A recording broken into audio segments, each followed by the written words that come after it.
educação e tecnologia pra transformar. Inclusão, diálogo e equidade no ar, porque aprender é direito de todos sem exceção. Conhecimento que conecta. Certo, vamos desvendar isso? Nossa exploração de hoje começa com um conjunto de anotações que, olha, à primeira vista, parecem simples metodologias de ensino, mas que, na verdade, carregam o peso de uma verdadeira revolução, sabe? Sobre como a mente funciona. Com certeza. Os materiais que a gente tem em mãos hoje focam em uma figura singular, o Célestin Freinet. Isso, o pedagogo francês. Exato.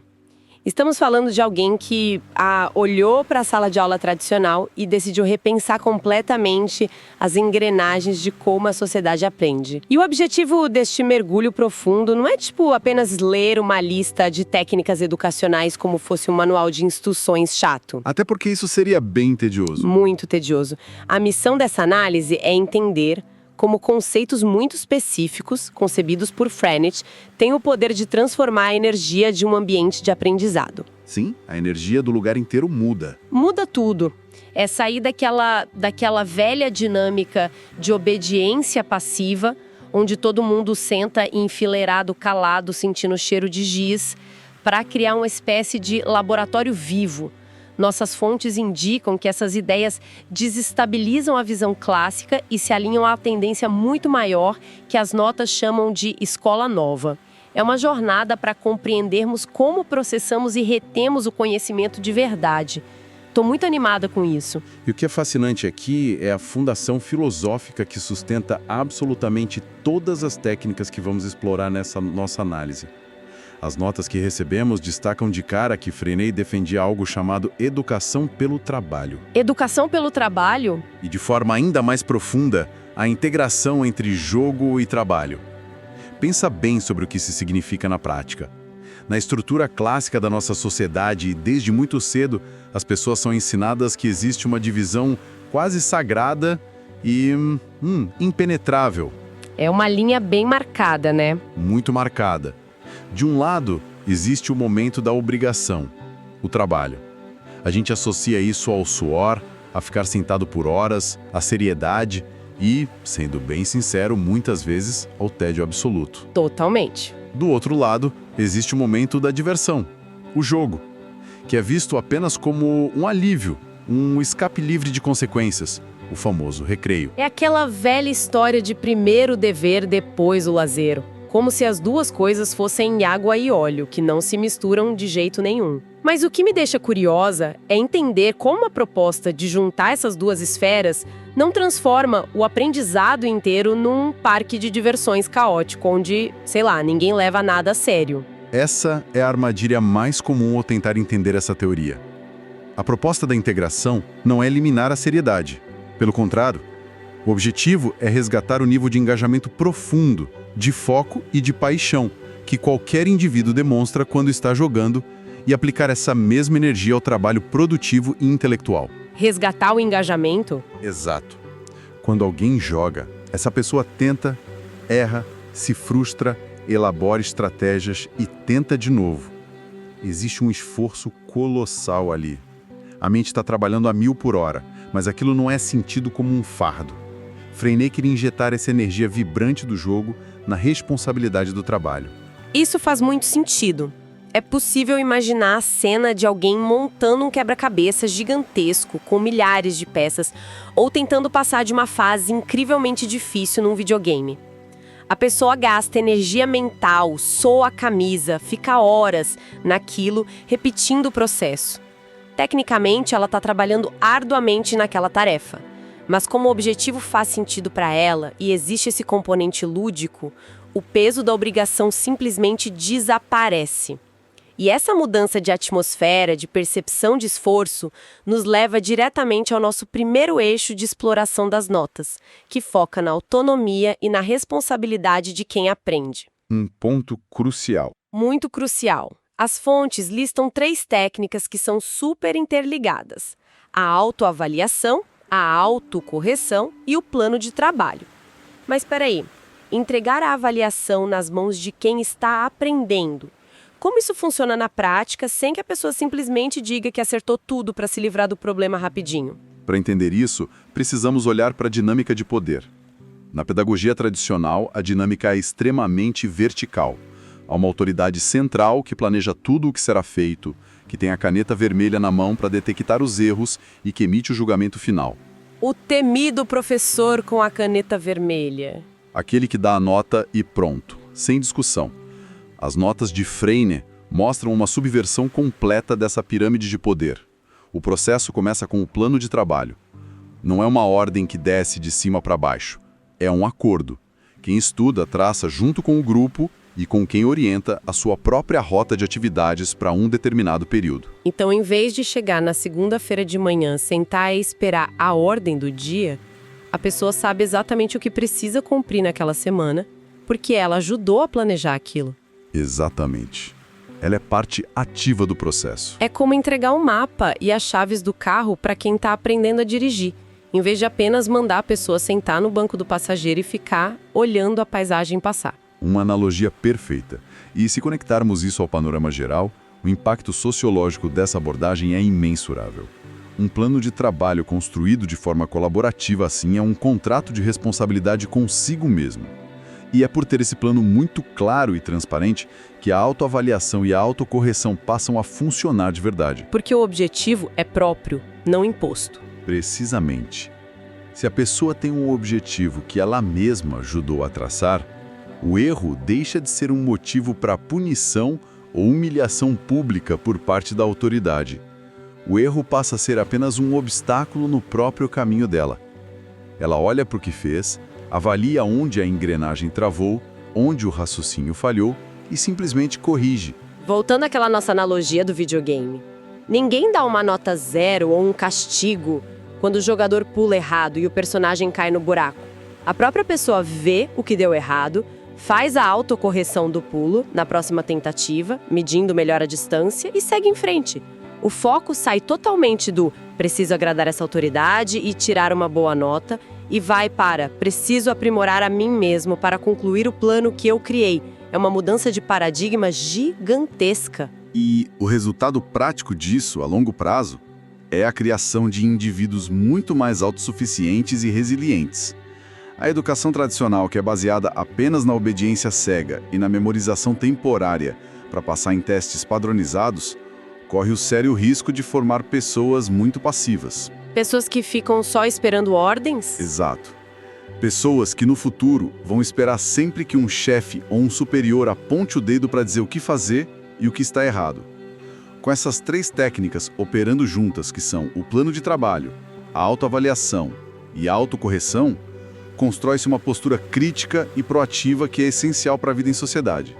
Afinal, o mundo real fora das paredes escolares raramente nos entrega gabaritos prontos com as respostas certas no final do dia. Nossa, raramente mesmo.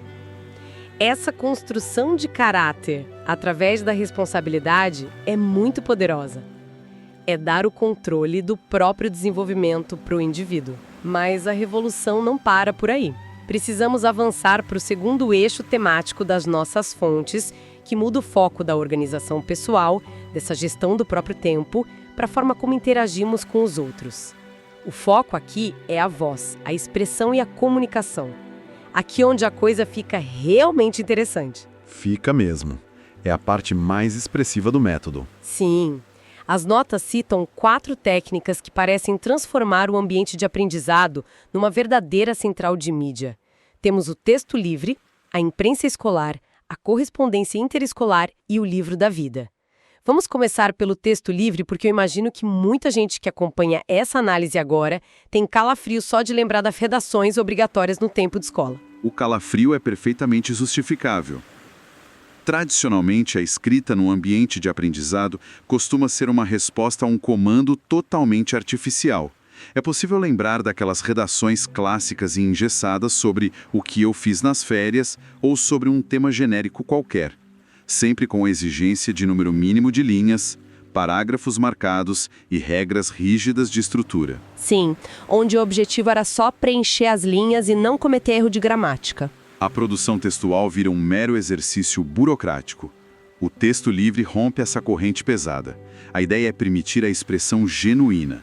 A motivação para escrever deve surgir de uma necessidade intrínseca da pessoa, de contar uma história, de relatar algo que ela viu na rua e achou curioso, de expressar uma indignação com algo injusto ou uma alegria imensa. Ou seja, a gramática deixa de ser uma armadilha cheia de pegadinhas criadas só para tirar pontos numa prova de fim de bimestre. Ela vira o que sempre deveria ter sido desde o começo, uma ferramenta prática de comunicação. Se a pessoa quer contar uma história incrível que ela inventou, ela vai perceber por conta própria que precisa da gramática, das vírgulas e dos pontos para que os outros leiam e entendam a emoção correta daquele texto. A motivação muda de lugar. É a devolução da autoria. O texto passa a ter uma alma. Mas a grande sacada das notas de Freinet é o que acontece depois da escrita. Porque escrever um texto livre maravilhoso e guardá-lo no fundo da gaveta ou entregá-lo só para uma pessoa ler, corrigir com caneta vermelha e arquivar, esvazia muito do propósito social da comunicação. Perde o sentido de escrever para o mundo. Exatamente. É aí que entra a imprensa escolar. A introdução de uma pequena gráfica ou mecanismos rudimentares de impressão dentro do próprio ambiente de aprendizado dá materialidade e peso à palavra escrita. O texto ganha corpo físico. É emocionante pensar no brilho nos olhos de quem vê o próprio texto, escrito à mão, num rascunho, virando um jornalzinho de verdade, impresso, com cheiro de tinta. Hoje em dia a gente acha super normal publicar qualquer pensamento num blog ou nas redes sociais e ver o mundo ler instantaneamente. Mas trazer um mecanismo de publicação físico para o centro do aprendizado, na época e até hoje, valida o esforço intelectual de uma forma absurda. A pessoa olha e pensa, minha voz importa, minha história virou um documento real. Dá um senso de dignidade muito forte. Nenhuma estrelinha de bom comportamento colada no caderno consegue competir com o orgulho genuíno de ver seu próprio texto impresso circulando por aí sendo lido pelos colegas. Com certeza não. E a circulação desse material não ficava restrita apenas aos muros daquele prédio, certo? Pelo que vejo nas notas, o terceiro ponto desse eixo expansivo é a correspondência interescolar. Sim, um passo ainda mais ousado. Hoje, como você mencionou, vivemos hiperconectados por fibra ótica, Wi-Fi e satélites. Mas a proposta de estabelecer uma troca contínua de materiais impressos, jornaizinhos e cartas com grupos de outras regiões era de uma profundidade imensa para a época. Ao criar essa ponte regular de comunicação postal, quem está aprendendo passa a confrontar realidades que são completamente diferentes das suas realidades locais. É fascinante imaginar a logística e a emoção disso. Imagina um grupo que vive numa área rural, acostumado com o campo, trocando cartas semanais e jornais com um grupo que vive no meio do caos e da fumaça de uma grande capital industrial. É um choque de realidades acontecendo inteiramente através do papel impresso e das palavras compartilhadas. E mais do que um simples choque de realidades, é uma ferramenta inigualável de construção de empatia profunda. A correspondência interescolar transforma abstrações geográficas e nomes de cidades no mapa em rostos, em histórias, tangíveis em amigos reais.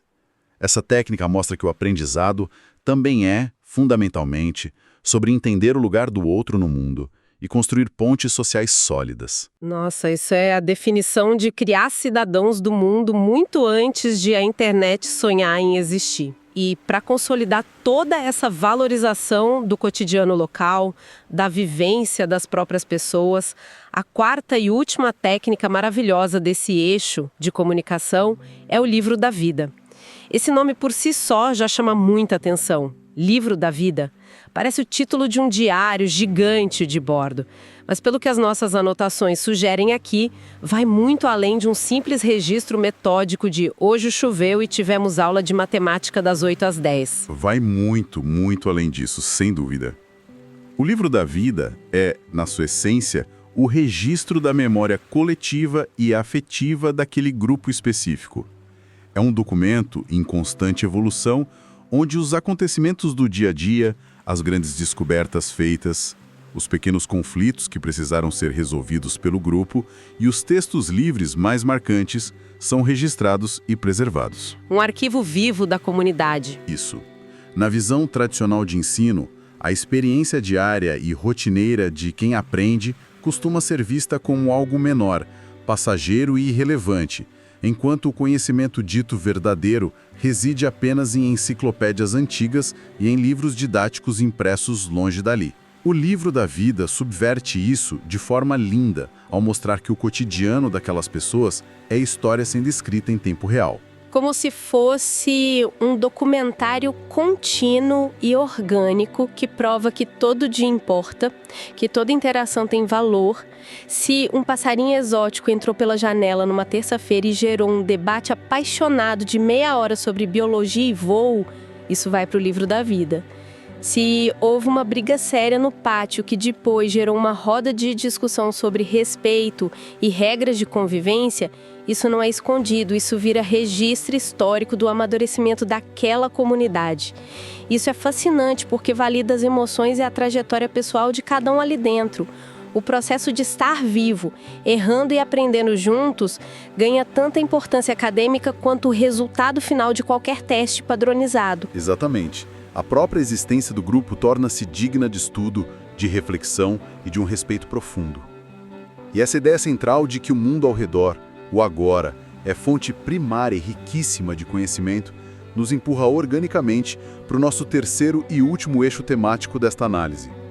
Até agora, exploramos como essas técnicas dão responsabilidade individual e resgatam a voz coletiva. Mas como esse conhecimento prático é buscado no mundo físico e material fora daquele grupo? Uma excelente ponte. Nossas fontes apontam para a exploração e a pesquisa ativa, que são materializadas em duas ferramentas bem peculiares: a aula-passeio e o fichário de consulta. A aula-passeio me soa como uma daquelas coisas que as pessoas adoram na teoria poética, mas que muita gente de fora mais conservadora deve olhar e pensar: lá vão eles matar a aula de novo andando pelo bairro à toa. O que diferencia a aula-passeio metodológica de um simples momento de lazer fora de controle? A diferença fundamental está no foco aguçado da observação. O ser humano, por sua própria natureza evolutiva, é um explorador desbravador.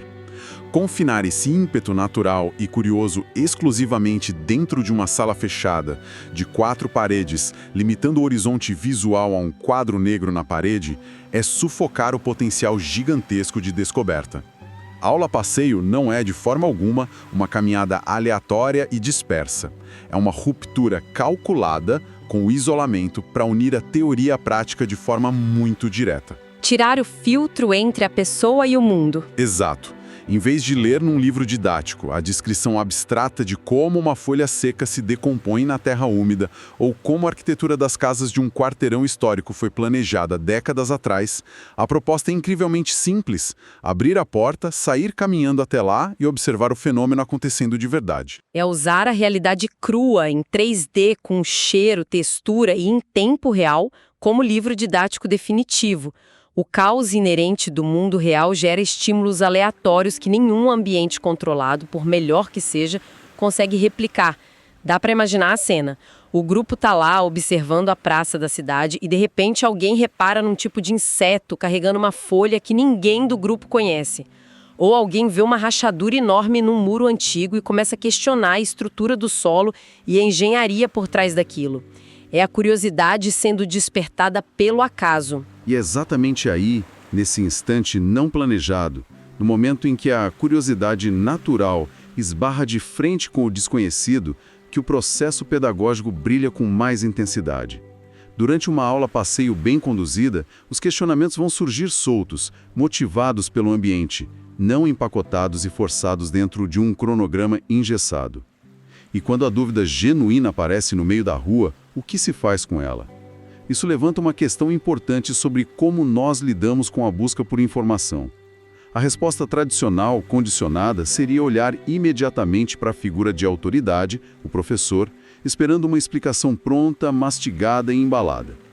Mas as notas de Freinet introduzem a segunda técnica vital deste eixo para resolver esse problema da dependência e fomentar a investigação autônoma: o fichário de consulta. Essa parte é brilhante. As notas mencionam esse fichário de consulta logo na sequência da aula-passeio e a dinâmica estrutural disso me deixou muito intrigada.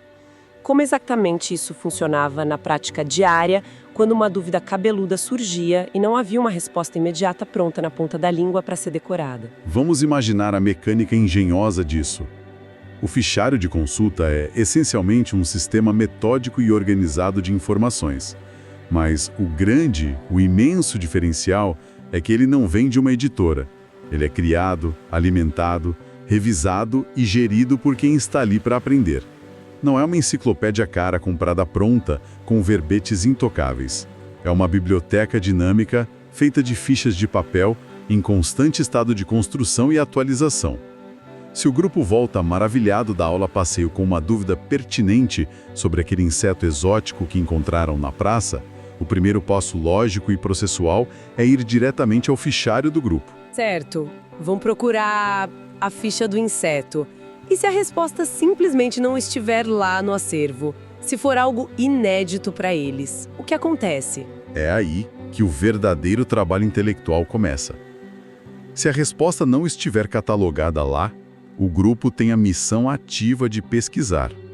Eles investigam em livros de apoio, consultam especialistas na comunidade, debatem as hipóteses e, quando finalmente encontram ou constroem a resposta embasada, eles redigem uma nova ficha técnica. E colocam no fichário. Exato.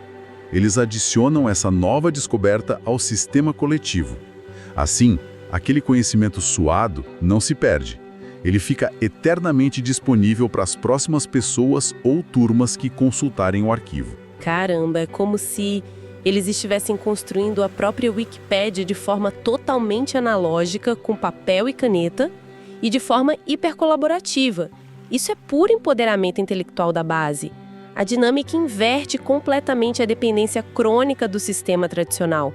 Em vez de condicionar a mente desde cedo a apenas receber a informação mastigada da boca de alguém que, teoricamente, sabe tudo, condiciona-se o cérebro a dominar com maestria a ferramenta de busca e um método de pesquisa.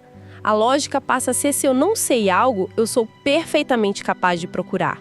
E se a resposta ainda não existe no nosso acervo comunitário, eu pesquiso, construo a resposta e deixo isso documentado como um legado intelectual para os outros que virão depois.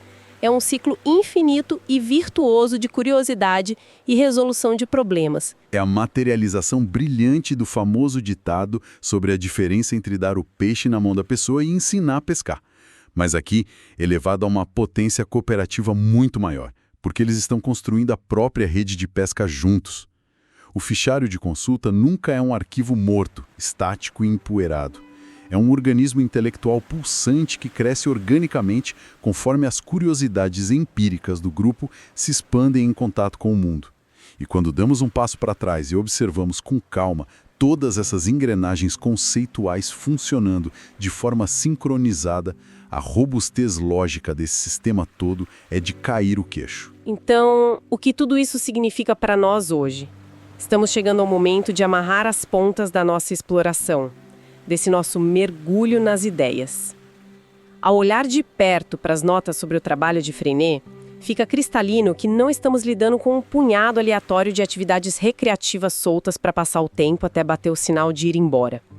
Desmontamos juntos a barreira invisível e prejudicial que separa o prazer engajado do jogo do esforço necessário do trabalho. Analisamos como a entrega real de um plano de trabalho prático, amarrado com a honestidade da autocorreção, cultiva um senso profundo de autonomia e responsabilidade pessoal. Vimos o impacto psicológico de resgatar a própria voz através da liberdade do texto livre, materializar fisicamente essa voz no mundo com a imprensa escolar, construir pontes duradouras de empatia via correspondência interescolar e consolidar a memória digna do dia a dia no livro da vida. Tudo isso enquanto a fagulha da curiosidade é constantemente nutrida nas ruas com a aula passeio e as respostas aos mistérios do mundo são construídas cooperativamente num fichário de consulta. É literalmente uma constelação complexa de práticas que, quando operam juntas, redefinem completamente o verbo aprender. Tudo isso enquanto a fagulha da curiosidade é constantemente nutrida nas ruas com a aula passeio e as respostas aos mistérios do mundo são construídas cooperativamente num fichário de consulta. É, literalmente, uma constelação complexa de práticas que, quando operam juntas, redefinem completamente o verbo aprender. É uma síntese extremamente precisa de todo o panorama. E para entendermos a magnitude real e histórica desse legado que dissecamos hoje, é fundamental retornar àquela menção central que nossas fontes fazem sobre a Escola Nova. Como dissemos bem no início desta análise, as técnicas revolucionárias de Freinet não operam de forma isolada num vácuo. Elas são, na verdade, a materialização incrivelmente tátil, física e prática dos grandes ideais dessa forte tendência educacional. A Escola Nova representa uma ruptura drástica, uma quebra de paradigma que abala as estruturas. Ela pega aquele modelo ultrapassado focado em transferir conteúdo rígido de forma passiva para mentes que eram vistas apenas como receptáculos vazios aguardando preenchimento e joga tudo isso pela janela. Joga fora a repetição cega. Sem piedade. No lugar desse modelo engessado, a Escola Nova coloca a experiência genuinamente vivida, a prática suando a camisa, a cooperação social orgânica e o interesse real e palpável no centro absoluto do desenvolvimento cognitivo. Freinet, através da prensa manual da imprensa, da organização metódica do fichário, da caminhada exploratória da aula-passeio, criou as ferramentas físicas necessárias. Ele forjou as engrenagens de metal, madeira e papel que fazem um motor teórico da Escola Nova girar de fato na vida real das comunidades. Ele provou, com a prática diária, que um ambiente que simula de perto as complexidades imprevisíveis, as interações ricas e as descobertas da própria vida fora dos muros geram conhecimento incomparavelmente mais enraizado, duradouro e significativo do que qualquer lousa cheia de fórmulas. No fim das contas, acompanhando tudo isso, parece um resgate essencial e brilhante do que nos faz fundamentalmente humanos, não acha? A necessidade inata de explorar o desconhecido, de comunicar nossas dores e alegrias, de ter liberdade de errar feio, tentar de novo sem culpa e de construir grandes coisas juntos em comunidade. É impressionante como anotações que pareciam apenas focadas em práticas pedagógicas restritas às salas de aula acabam gerando, na verdade, reflexões monumentais que extrapolam em muito as paredes de qualquer colégio. As lições contidas aqui atingem em cheio a forma central como todos nós lidamos com o trabalho, o propósito e a vida em sociedade até os dias de hoje. Com certeza, absoluta. E para encerrar nossa análise profunda de hoje, acredito que vale muito a pena fazermos um exercício mental provocativo e extrapolarmos essa robusta base teórica diretamente para o nosso mundo cotidiano adulto, corporativo e social. O que nós comprovamos de forma muito clara nas notas debatidas hoje é que a integração profunda entre a seriedade produtiva do trabalho e a paixão investigativa do jogo, junto com a delegação real de autonomia através de planos de trabalho autoavaliados, gera invariavelmente resultados impressionantes para o desenvolvimento integral do potencial humano. A provocação séria que fica para quem nos acompanha agora é tentar responder: por que nós, organizados na sociedade adulta contemporânea, somos tão absurdamente resistentes a aplicar isso em grande escala? Por que persistimos em nutrir e perpetuar modelos corporativos rígidos e sistemas burocráticos adoecedores que separam de forma tão agressiva o momento de produzir, que é frequentemente visto pela maioria apenas como um fardo exaustivo e sem sentido, do momento de viver de verdade, de se expressar e de jogar? É uma separação muito cruel. Muito cruel e limitante. Imagina só o que aconteceria a longo prazo se o mundo corporativo acelerado de hoje decidisse parar um pouco e adotar genuinamente um equivalente ao livro da vida. Um espaço para valorizar de verdade os embates humanos, as pequenas vitórias comunitárias e as vivências diárias reais de suas equipes, formadas por pessoas, em vez de focar a visão exclusivamente em planilhas frias de produtividade e lucros trimestrais. Ou, aprofundando ainda mais a ideia, o que aconteceria se as grandes corporações e instituições promovessem verdadeiras aulas-passeio. E não me refiro àqueles retiros artificiais de fim de ano com dinâmicas forçadas de confiança. Falo de adotar a exploração como uma rotina constante para reconectar a atuação engessada dos profissionais com a pulsação caótica e viva do mundo real lá fora. Sair dos prédios espelhados para resgatar no chão da rua aquela curiosidade natural de investigar a raiz de um problema complexo. Ficou questionamento no ar para reflexão. Será que nós não estamos coletivamente limitando de forma drástica o nosso próprio potencial de inovação genuína ao mantermos e defendermos esse formato de organização rígido e vertical que Freinet já criticava com tanta propriedade tantas décadas atrás? Nossa, é possível imaginar a revolução silenciosa, mas poderosa, que uma mudança de perspectiva dessas causaria na rotina diária de milhões de pessoas ao redor do mundo. É uma reflexão simplesmente fantástica, que mexe com as fundações do que consideramos normal, intocável e imutável nas nossas vidas estruturadas e nas nossas carreiras. Quando a ficha cai de que o aprendizado e o trabalho não precisam ser torturas punitivas, muda tudo. E com essa provocação de peso ecoando na mente, nós concluímos com muita satisfação a nossa exploração de hoje. Esperamos de verdade que este mergulho intenso nas engrenagens ativas da Escola Nova e na mente brilhante e inquieta de Freinet continue rendendo frutos e debates internos com quem está acompanhando esta análise profunda. O convite permanente é sempre o mesmo e não muda. Olhe criticamente para as estruturas estabelecidas ao seu redor, seja no seu ambiente de trabalho, no seu espaço de estudo, na sua comunidade ou na sua própria rotina diária. E questione ativamente como o aprendizado contínuo acontece de verdade. Valorize a observação atenta das ruas, a importância de trocar ideias diversas, de escutar o outro e o poder inegável de construir o conhecimento de forma aberta e cooperativa. Continuem questionando o que parece óbvio, não aceitem gabaritos prontos e sigam desbravando novas ideias. Nós nos encontramos novamente no nosso próximo mergulho. Até lá!